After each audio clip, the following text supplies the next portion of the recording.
Bonjour mes amis, j'espère que vous allez bien. J'aimerais partager avec vous une histoire que j'ai lue, magnifique, sur un grand tzaddik qui s'appelle Rav Yeshayaleh de Castanière.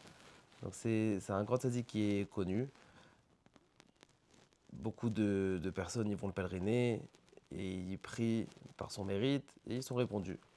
Donc on raconte une histoire sur lui, c'était la veille de fête. Et ce Rav Yeshayaleh, il avait l'habitude de faire beaucoup de chesed. Sa qualité, parmi toutes ses qualités, c'était un monsieur de chesed. Il ne pouvait pas supporter voir des gens de sa ville qui leur manquait chez eux à la maison, qui leur manquait à manger, qui leur manquait de l'argent. Et ils ne pouvaient pas supporter. Donc il travaillait toute l'année pour ramasser de l'argent pour que chaque veille de fête, il faisait en sorte que dans sa ville, chaque personne, il a de quoi passer la fête bien, avec joie, simcha, en famille, tout bien. Bon, il y a une des fêtes qui va arriver, j'ai oublié, c'était Pessah, Shavuot ou Sukkot, une des fêtes qui s'approchait.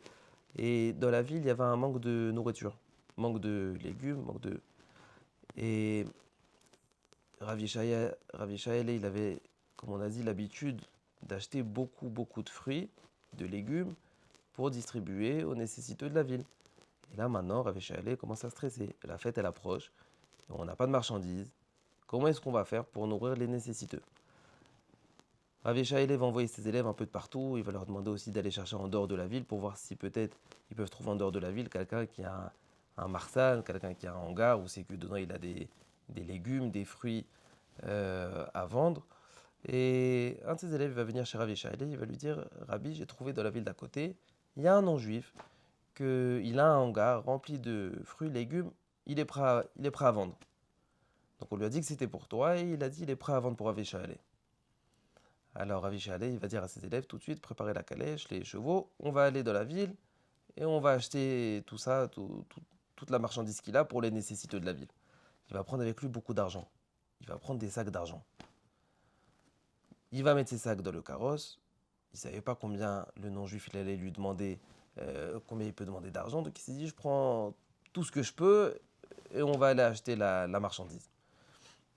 Il va rentrer dans la calèche avec ses élèves. Ils vont avancer, ils vont arriver chez ce non-juif. Et donc Rav Yishaël, il va le rencontrer. Rav Yishaël, il va dire au non-juif: écoute, ton prix, c'est mon prix. Ce que tu veux, je te donne. Juste vends-moi cette nourriture que tu as dans le hangar. C'est pour les nécessiteux de ma ville. Ils ont besoin, c'est bientôt les fêtes, vends-moi. Le non-juif, il va faire un signe de sa tête. Il va dire ok, d'accord. Bon, alors Rav Yishaël va sortir un sac rempli d'argent. Il y avait là-bas 100 000 roubles. C'est les pièces d'avant. Il va donner au non-juif. Il va lui dire: voilà, 100 000 roubles. J'ai de quoi acheter toute la nourriture que tu as dans ton hangar. Tu me vends?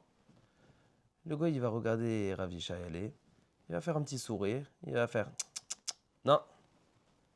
Bon, Rav Yishaël ne comprend pas. Et dans un sac, il y a assez d'argent. Pourquoi il veut pas? C'est quoi le problème? Mais bon, il n'y a pas le temps de discuter. C'est la veille des fêtes. Il va sortir un deuxième sac. Il va donner au non-juif le deuxième sac. Il va lui dire: voilà, deuxième sac. S'il te plaît, vends-moi toute la nourriture qu'il y a dans ton hangar. J'ai pas le temps de discuter d'argent. Je te donne le double du prix. Juste donne-moi la marchandise pour les nécessiteux de la ville. Le non-juif, il va regarder Rav Yishaël, encore une fois un petit sourire. Il va faire non, je suis pas d'accord. Bon, Rav Yishaël, il va rajouter un sac, la même scène encore une fois. Finalement, Rav Yishaël, il va dire au non-juif: attends, je comprends pas. L'argent que je t'ai donné, c'est de quoi acheter 3 hangars remplis de nourriture. Pourquoi tu veux pas me vendre? C'est pour des nécessiteux, c'est pour des pauvres. Alors le non-juif, il va dire à Rav Yishaël: moi, je suis pas intéressé par l'argent. Alors qu'est-ce que tu veux? Le non-juif va dire à Rav Yishaël: moi, je veux ton olam haba, je veux ton monde futur. Rav Yishaël, il regarde le non-juif, il va réfléchir pendant 3 secondes, et il va dire au non-juif: vendu. Je te donne mon monde futur pour la nourriture que tu as dans ton hangar. Le non-juif, il va dire à Rav Yishaël: on fait ça comme chaque vente, avec un contrat, avec des témoins, je veux que ça soit marqué. Rav Yishaël, il dit à ses élèves: ramenez un papier. Il va écrire sur le papier: moi, Rav Yishaël, je signe que je donne mon olam haba à ce non-juif par rapport à la nourriture qu'il va me donner pour les nécessiteux.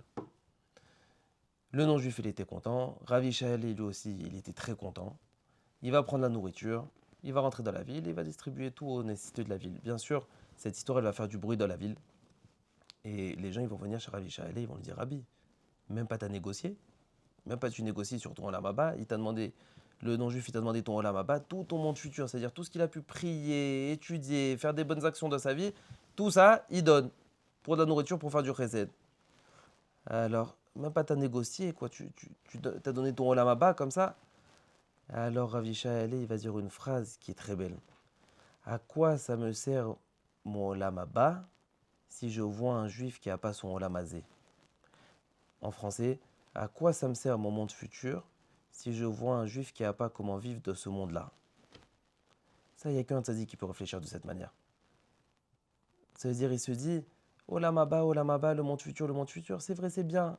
On fait les mitzvot pour le monde futur, mais ce n'est pas le principal. Le principal, c'est de faire plaisir à Hachem dans ce monde-là. Et faire plaisir à Hachem dans ce monde-là, c'est comment? En faisant des mitzvot, en faisant du chesed, en étudiant la Torah et en priant à Hachem. Chazak u'baruch.